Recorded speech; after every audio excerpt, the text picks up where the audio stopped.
Hi, എല്ലാവർക്കും ആദ്യമായിട്ട് പുതുവത്സരാശംസകൾ നേരുവാണേ.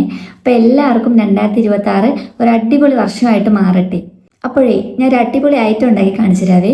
പിന്നെ എനിക്ക് തൊണ്ടയ്ക്ക് ചെറിയ പ്രശ്നം ഉള്ളതുകൊണ്ട് കുറച്ച് പ്രോബ്ലം ഉണ്ട് കേട്ടോ സംസാരിക്കുമ്പോഴേ. നമുക്ക് വെയർ ചെയ്യാൻ പറ്റുന്ന ഒരു അടിപൊളിയാണ്, നമുക്കെന്ന് പറഞ്ഞാൽ ഗേൾസിന് വെയർ ചെയ്യാൻ പറ്റുന്ന ഒരു അടിപൊളി നെക്ലേസും അതിന് തന്നെ സെറ്റ് ആയിട്ടുള്ള വരുന്ന ഒരു കമ്മലുമാണ് കേട്ടോ ഞാൻ ഉണ്ടാക്കി കാണിക്കുന്നത്. അപ്പോൾ നമുക്ക് വീഡിയോയിലോട്ട് പോയാലോ? ഹായ്, ഇന്ന് നമ്മൾ അടിപൊളി ഒരു ഐറ്റം തന്നെയാണ് ഉണ്ടാക്കുന്നത്. അപ്പൊ കാണിച്ചു തരാം എന്തരാണെന്ന്. ഞങ്ങളിതേ വീണ്ടും ചിരട്ടയായിട്ട് തന്നെയാണ് കേട്ടോ വന്നത്. കാരണം വേറൊന്നുമില്ല, ഇപ്പം നമ്മുടെ കയ്യിൽ ചിരട്ട മാത്രമേ ഉള്ളൂ കേട്ടോ. ഇതേപോലത്തെ അച്ചാണ് നമ്മൾ ഉണ്ടാക്കുന്നത്. നമ്മൾ കാർഡ് ബോർഡിൽ വരച്ചിട്ട് വെട്ടിക്കൊടുത്തതാണ്. കണ്ട ഈ ഒരു ഷേപ്പ്, അതേപോലെ ഇത് വലുതാണ്. പിന്നെ അതേ ഈ ഷേപ്പ് ഉണ്ട്, കുഞ്ഞു ഷേപ്പ്. അതേ ഷേപ്പ് തന്നെ വലിപ്പം കുറവാണെന്നുള്ളൂ. ഇതേപോലത്തെ ഒരു 6 വെട്ടണം. പിന്നെ ഇതേപോലത്തെ ഒരു 2 വെട്ടണം. അങ്ങനെ 3 ഷേപ്പ്, 3 അളവിലാണ് വെട്ടിയത്. അപ്പൊ ഇത് നമുക്ക് വെട്ടിക്കൊടുക്കാം. നന്നായിരുന്നു വെട്ടുന്നതാണ്. ഋതുക്കുട്ടനും മിന്നൂട്ടിക്കും എല്ലാവരും ഒരു ഹായ് കൊടുത്തേക്കണേ. അപ്പം നമ്മളിത് വെട്ടിയെടുത്ത ഈ സാധനമില്ലേ, ഈ ഒരു ഷേപ്പിലാണ് കേട്ടോ നമ്മൾ ഈ ചിരട്ടയിലേക്ക് വെച്ചിട്ട് വരച്ചു കൊടുക്കുന്നത്. ഇതിപ്പോൾ പ്രത്യേകിച്ച് കാണിക്കേണ്ടേ പറയേണ്ട ആവശ്യമില്ലല്ലോ. എൻ്റെ വീഡിയോ കാണുന്നവർക്ക് എല്ലാം അറിയാം ഇങ്ങനെയൊക്കെ തന്നെയാണ് ചെയ്യുന്നതെന്ന്. എല്ലാത്തിലും ഇതുപോലെ വരപ്പും മുറിപ്പും ഒക്കെ കാണിക്കുന്നുണ്ട്, എല്ലാവർക്കും അത് അറിയാമല്ലേ. പിന്നെ എനിക്കിത് കാണിച്ചു തന്നല്ലേ പറ്റത്തുള്ളൂ. ചെയ്യുന്ന ആരെങ്കിലും ഉണ്ടെങ്കിൽ അവർക്കൂടി ഉപകാരമാവട്ടെ അല്ലേ.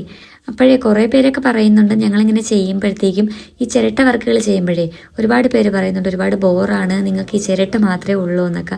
പക്ഷെ കുറേ പേരൊക്കെ പറയുന്നുണ്ട് നല്ലതാണ്, ഇനി ഇതുപോലെ ചിരട്ട വർക്കുകളൊക്കെ കാണിക്കുമെന്ന്. അപ്പം അങ്ങനെ പറയുന്നവരടുത്തൊക്കെ എനിക്ക് ഒരുപാട് താങ്ക്സ് പറയാനുണ്ട് കേട്ടോ. കാരണം നമ്മൾ ഈ വർക്കൊക്കെ ചെയ്യുമ്പോഴത്തേക്കും നിങ്ങൾക്ക് ഈ ചിരട്ട മാത്രമേ ഉള്ളൂ എന്ന് ചോദിക്കുന്നവർക്ക് ഒന്ന് ആലോചിച്ച് നോക്കാം കേട്ടോ. ഞങ്ങൾ ഈ വർക്ക് ചെയ്യുമ്പോൾ നമ്മളതിന് എത്രത്തോളം എഫേർട്ട് എടുത്തിട്ടാണ് നമ്മളത് ഈ ഒരു രൂപത്തിലോട്ടൊക്കെ ആക്കി എടുക്കുന്നതെന്ന് നിങ്ങളൊന്ന് ചിന്തിച്ച് നോക്കണം കേട്ടോ. നല്ല പണിയുണ്ട് കേട്ടോ ഇങ്ങനെയൊക്കെ ആക്കിയെടുക്കുന്നതിന്. നല്ലതുപോലെ വൃത്തിയാക്കി ഉരച്ചെടുക്കണം. ഇതിന്റെ ഈ ഒരു ആ ലൈനൊക്കെ ഉണ്ടല്ലോ അതൊക്കെ പോകണം. നല്ലപോലെ ഫിനിഷ് ആക്കി എടുക്കണം.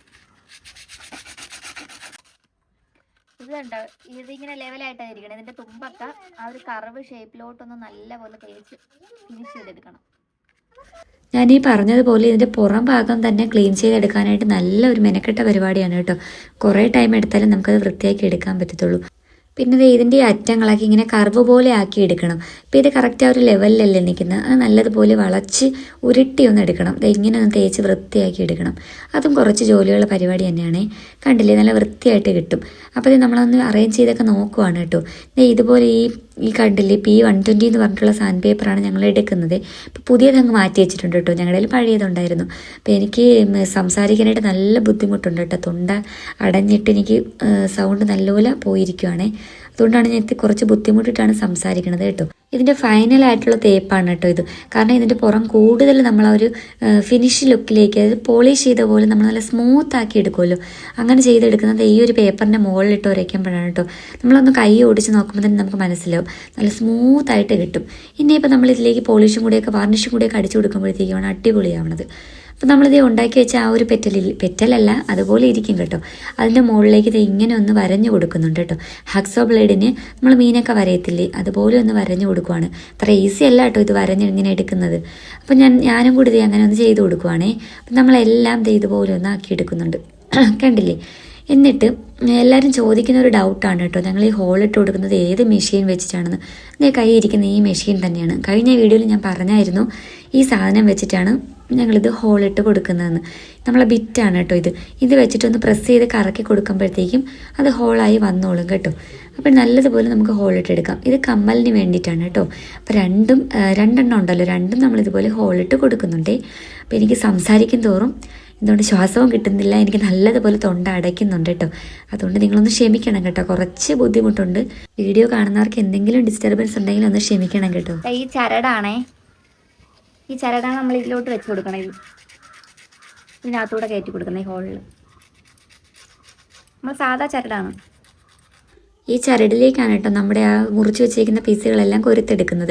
അപ്പം നമ്മൾ മാലയ്ക്ക് വേണ്ടിയിട്ടുള്ള പീസുകൾക്കെല്ലാം 2 ഹോൾ ഇട്ട് കൊടുത്തിട്ടുണ്ട് കേട്ടോ. 2 കൂട്ടം ഇട്ട് കൊടുത്തിട്ടുണ്ട്. അപ്പുറം ഇപ്പുറമായിട്ട്. അതാണ് നേരത്തെ കാണിച്ചു തന്നത്. അണ്ണൻ ഇങ്ങനെ പേനയ്ക്കൊക്കെ അടയാളപ്പെടുത്തിയില്ലേ, ഇത് ഇതുപോലെ കണ്ടില്ല. 2 ഹോളിൽ കൂടിയും ആ ചരട് കടത്തിയിട്ടാണ് ഞങ്ങൾ ഇത് കൊരുത്തെടുക്കുന്നത്. നമ്മൾ കോർക്കത്തില്ലേ, നമ്മൾ മുത്തൊക്കെ കോർത്തെടുക്കുന്നത് പോലെ ഇത് ഇങ്ങനെ ഒന്ന് കോർത്തെടുക്കുന്നുണ്ട് കേട്ടോ. നോർമൽ ചരട് തന്നെയാണ് കേട്ടോ നമ്മൾ എടുത്തിരിക്കുന്നത്. അപ്പോൾ ഇതിന് വേണ്ടിയിട്ടുള്ള എന്തെങ്കിലും മെറ്റീരിയൽസൊക്കെ ഉണ്ടെങ്കിൽ നമുക്കത് യൂസ് ചെയ്യാൻ പറ്റും. അപ്പം ഞങ്ങളുടെ കയ്യിൽ പെട്ടെന്ന് ഈ ചരട് ഉള്ളതുകൊണ്ട് ഞങ്ങൾ ഇത് എടുക്കുവാണ് കേട്ടോ. എനിക്ക് തോന്നുന്നു കൂടുതൽ ഭംഗി ഈ ചരടിൽ കുരുത്തെടുത്തപ്പോൾ തന്നെയാണ് കേട്ടോ. ഫൈനൽ ലുക്കിൽ എനിക്ക് അങ്ങനെ തന്നെയാണ് തോന്നിയത്. ഞാനത് ഇട്ടപ്പോഴും എനിക്ക് അതാണ് കൂടുതൽ ഭംഗിയായിട്ട് തോന്നിയത്. കണ്ടോ, നല്ല വൃത്തിയായിട്ട് നമ്മളത് കുരുത്തെടുക്കുന്നുണ്ട്. സെൻറ്ററിലേക്ക് വരുന്നത് കുറച്ച് വലിപ്പം കൂടിയതാണ് കേട്ടോ. ബാക്കി നാലെണ്ണം വെച്ചിട്ട് 4, 4, 8, 9 എണ്ണം ഉണ്ട് കേട്ടോ മാലയ്ക്ക്. കണ്ടില്ലേ, ഇതുപോലെ നല്ലതുപോലെ കൊരുത്തെടുക്കുന്നുണ്ട്. അപ്പം കോർക്കുന്നതിനാണ് കേട്ടോ ഞാൻ ഈ കൊരുത്തെടുക്കുന്നതെന്ന് പറയുന്നത്. ഞങ്ങളുടെ ഇവിടെ അങ്ങനെയാണ് പറയുന്നത്. അപ്പോൾ അത് ഇതുപോലെ നല്ല പോലെ നമ്മൾ ചെയ്തെടുക്കുന്നുണ്ട് കേട്ടോ. കണ്ടേ, കമ്മലിനും ആ ഒരു കൊളുത്തൊക്കെ ഇട്ടിട്ട് നല്ലതുപോലെ ഒന്ന് ആക്കുന്നുണ്ട്. അപ്പം ഞാനൊന്ന് വെച്ചൊക്കെ കാണിച്ചു തരുവാണ് കേട്ടോ. കണ്ടില്ലേ, ഇപ്പം തന്നെ നല്ല ഭംഗിയുണ്ട്. ഇനി ഇതിലേക്ക് ഒരു ഗോൾഡൻ കളർ വെച്ചിട്ടൊന്ന് ഹൈലൈറ്റ് കൂടി ചെയ്ത് കൊടുക്കുന്നുണ്ട് കേട്ടോ. കണ്ടില്ലേ, ഗോൾഡൻ കളർ ജസ്റ്റ് ഒന്ന് ഹൈലൈറ്റ് ചെയ്ത് കൊടുക്കുന്നതേ ഉള്ളൂ കേട്ടോ. അങ്ങനെ നല്ല രീതിക്ക് നമ്മൾ കൊടുക്കുന്നില്ല.